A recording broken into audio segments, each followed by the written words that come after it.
Assalamualaikum warahmatullahi wabarakatuh. Nama saya Malika Justisia Maulida dengan NIM 121401090.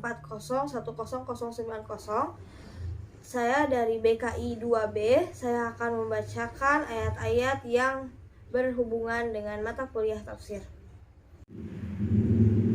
A'udzu billahi minasyaitonir rajim. Bismillahirrahmanirrahim. Alhamdulillahi rabbil alamin. Arrahmanirrahim. Maliki yaumiddin. Iyyaka na'budu wa iyyaka nasta'in. Ihdinas siratal mustaqim. Siratal ladzina an'amta 'alaihim ghairil maghdubi 'alaihim waladdallin. Amin. Kemudian saya akan membacakan ayat-ayat tentang ketuhanan. Ketuhanan itu dibagi menjadi 3, yaitu uluhiyah, mulukiyah, kemudian rububiyah. Yang pertama uluhiyah. Dalam Quran surat Al-Baqarah ayat 163. A'udzu billahi minasyaitonir rajim. Bismillahirrahmanirrahim. Wa ilahukum ilahu wahid, la ilaha illa huwar rahmanur rahim. Quran surat Ali Imran ayat 64. Qul ya ahlal kitabi ta'alau ila kalimatin sawa'im bainana wa bainakum alla na'budu illallah wa la nusyriku bihi syai'aw wa la yattakhidha ba'duna ba'dan arbaban min dunillah fa in tawallaw faqulu asyhadu bi anna muslimun. Quran surat An-Nisa ayat 36. Wa'budullaha wa la tusyriku bihi syai'aw wa bil walidaini ihsanan wa bidzil qurba wal yatama wal masakin wal jari dzil qurba wal jaril junubi wa sahibil jambi wa banis sabili wa ma malakat aymanukum innallaha la yuhibbu man kana mukhtalan fakhur. Pada ayat uluhiyah ini menegaskan bahwa Allah Subhanahu wa taala adalah satu-satunya zat yang berkuasa penuh atas segala sesuatu. Juga Allah Subhanahu wa taala yang mengatur segala sesuatu dan juga memelihara semua ciptaannya. Kemudian ayat mulkiyah ada dalam Quran surat Al-Maidah ayat 120. Lillahi mulkus samawati wal ardi wa ma fihin wa huwa ala kulli syai'in qadir. Dan dalam Quran surat At-Taubah ayat 116. Lillahi mulkus samawati wa ma fil ard yuhyi wa yumit wa ma lakum min dunillahi min wali wa la nasir. Pada ayat-ayat mulkiyah ini menegaskan bahwa Allah Subhanahu wa taala adalah satu-satunya zat yang berkuasa penuh atas segala sesuatu. Juga Allah Subhanahu wa taala adalah zat yang memiliki kerajaan langit, bumi beserta isinya. Kemudian ayat rububiyah ada dalam Quran surat Al-Baqarah ayat 21. Ya ayyuhan nasu u'budu rabbakumul ladzi khalaqakum wal ladzina min qablikum la'allakum tattaqun. Ayat rububiyah yang kedua ada dalam Quran surat Ali Imran ayat 51. Innallaha rabbi wa rabbukum fa'buduh hadza siratum mustaqim.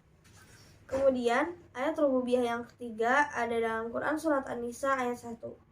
Ya ayyuhalladzina amanu taqu rabbakumul ladzi khalaqakum min nafsin wahidah wa khalaqa minha zawjaha wa batsa minhuma rijalan katsiran wa nisaa wattaqullaha alladzi tasaaluna bihi wal arham innallaha kana 'alaikum raqiba.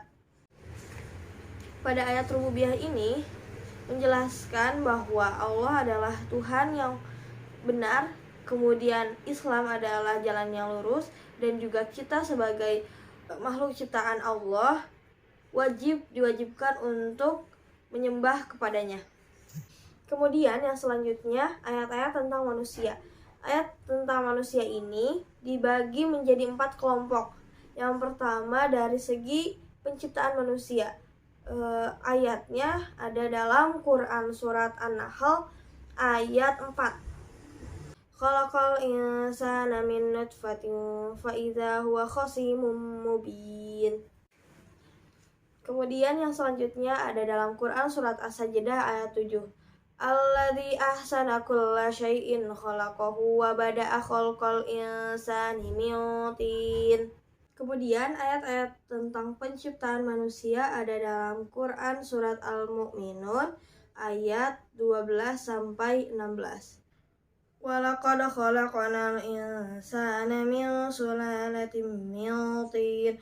ثم جعلناه نطفة في قرار مكين ثم خلقنا النطفة علقة فخلقنا العلقة مضغة فخلقنا المضغة عظاما فكسونا العظام لحما ثم أنشأناه خلقا آخر Fatabarakallahu ahsanul khaliqin. Summa innakum ba'da dzalika lamayyitun. Summa innakum yaumal qiyamati tub'atsun. Kemudian ayat selanjutnya ada pada Quran surat At-Tin ayat 4. Laqad khalaqnal insana fi ahsani taqwim.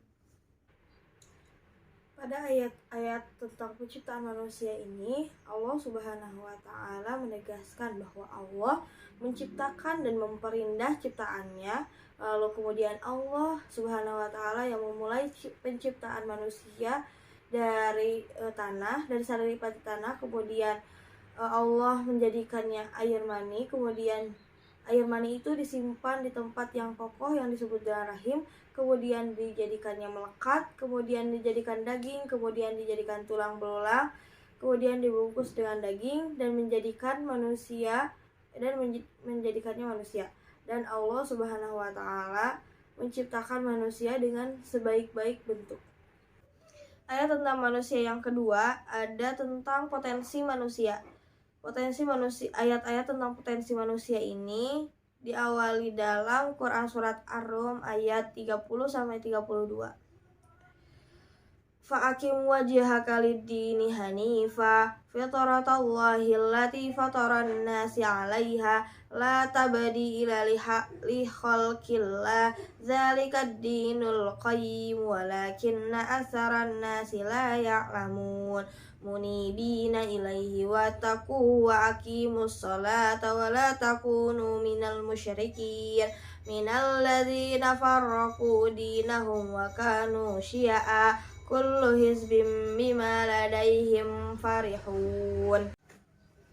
Kemudian ayat yang kedua tentang potensi manusia ada dalam Quran surat An-Nahl ayat 78. Wallahu akhrajakum min butuni ummahatikum la ta'lamuna syai'a wa ja'ala lakumus sam'a wal absara wal af'idata la'allakum tashkurun.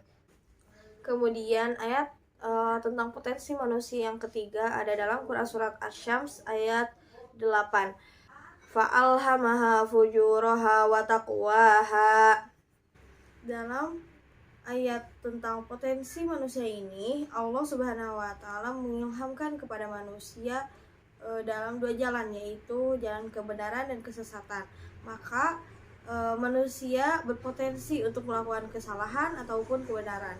Jika manusia yang beriman kepada Allah melakukan kesalahan, maka Allah memberikan kesempatan kepadanya untuk bertobat. Dan jika manusia yang beriman kepada Allah melakukan kebenaran, maka bersyukurlah kepada Allah Subhanahu wa Ta'ala. Kemudian ayat tentang manusia yang selanjutnya, yang ketiga, ada tentang tanggung jawab manusia.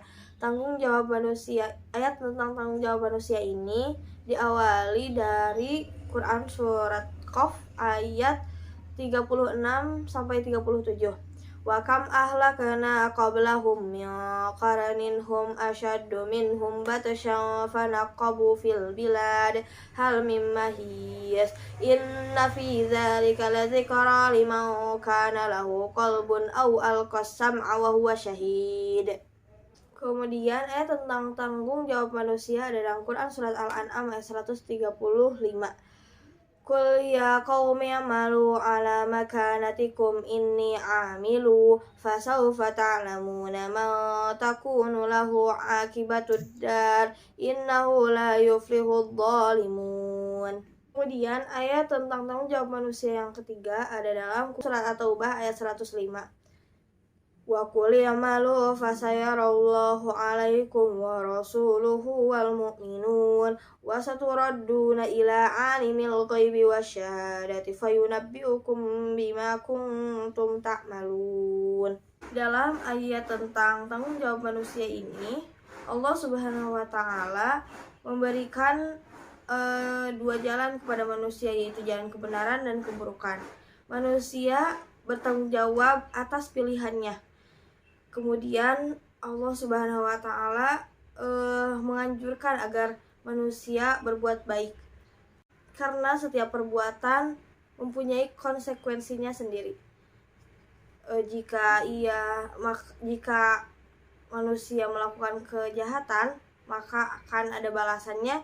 Jika manusia melakukan kebaikan, maka ada balasannya pula. Kemudian ayat tentang manusia yang keempat ada tentang fungsi dan kedudukan manusia. Ayat tentang fungsi kedudukan manusia yang pertama ada dalam Quran surat Al-Baqarah ayat 30. Wa idz qala rabbuka lil malaikati inni ja'ilun fil ardi khalifah qalu ataj'alu fiha man yufsidu fiha wa yasfiku dima wa nahnu nusabbihu bihamdika wa nuqaddisu lak qala inni a'lamu ma la ta'lamun. Kemudian ayat tentang fungsi dan kedudukan manusia ada dalam Quran surat Al-An'am ayat 165. Wa huwal ladzi ja'ala lakum khalaifal ardi wa rafa'a ba'dakum fawqa ba'din darajatil liyabluwakum fima ataakum inna rabbaka lasari'ul iqab wa innahu laghafurur rahim. Ayat tentang fungsi dan kedudukan manusia menjelaskan bahwa Allah Subhanahu wa taala mengangkat manusia sebagai khalifah. Maka sudah sepatutnya sebagai manusia harus menjaga kepercayaan itu, menjaga tanggung jawab itu sebagai khalifah. Jazakumullahu khairan katsiran. Wassalamualaikum warahmatullahi wabarakatuh.